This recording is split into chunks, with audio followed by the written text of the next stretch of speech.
মাসি, মাসি। আরে রোহন বাবু যে, কেমন আছিস? ভালো আছি। মায়া কোথায় মাসি? আজকে ওর কাছে যাওয়া যাবে না, অন্য কারোর কাছে যাবি তো বল। তুমি তো জানো মাসি, আমি ওকে ছাড়া কারোর কাছে যাইনি। একটু দেখা করার ব্যবস্থা করে দাও না। না না, আমি পারমিশন দিতে পারবো না, আজকে ওর কাছে এমএলএ আসবে। এই দেখো মাসি, তোমার জন্য কি এনেছি, এবার তো যেতে দাও। ঠিক আছে, কিন্তু 10 মিনিট। হ্যাঁ হ্যাঁ, চলে আসবো। হ্যাঁ, তুমি কোনো চিন্তা করো না। মায়া, রোহন তুই কখন আসলি? কখন আসলি মানে? আমি আবার এই সৈন্য কোথাও যাই নাকি? সোজা তোর কাছেই তো আসি। খাওয়া দাওয়া করিসনি নাকি? চকমকের কি অবস্থা করেছিস? করি তো, সময় মতো হয় না। করাত ঘুমাসনি বলতো। জানিস তো লরি চালায়, একটু একটু রাত তো যাইতে হবে। দেখো দিনি চকমক একবারে বসে গেছি। ওসব বাদ দে তো, অনেক খিদে লেগেছে। লে খাবারটা বার। হাকার হে, এবার তুই খা। মায়া, তোর খারাপ লাগে না সব কাজ করতে?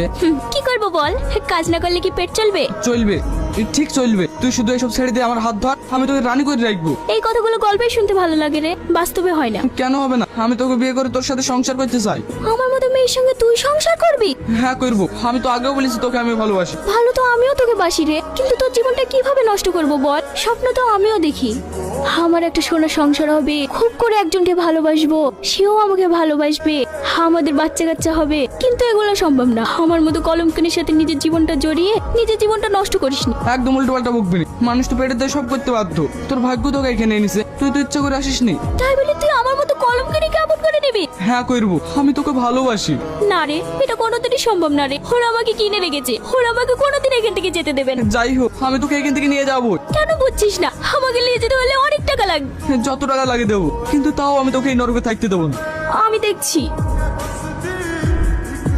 চল বেড়া, 10 মিনিট হয়ে গেছে। হ্যাঁ হ্যাঁ, যাস, খাবারটা খেলিস মায়া। এইসব লোকের আসা যাওয়া কিন্তু খুব বেশি হয়ে যাচ্ছে। ও শুধু খাওয়া দিতে এসেছিল দাদা। ঠিক আছে, এর পরের দিন থেকে যেন আমি ছাড়া ওর ঘরে কেউ না ঢুক। ঠিক আছে দাদা। আরেকবার ভেবে দেখ। ভাবার কিছু নাই ভাই, আমি আমার লরিটা বেচে দেবো। তোকে সেই ছোটবেলাতেই দেখছি আব্বার কাছে কাজ করি অনেক কষ্ট করে লরিটা কিনি, হঠাৎ করে বেচা ঝুঁক উঠলো কেন?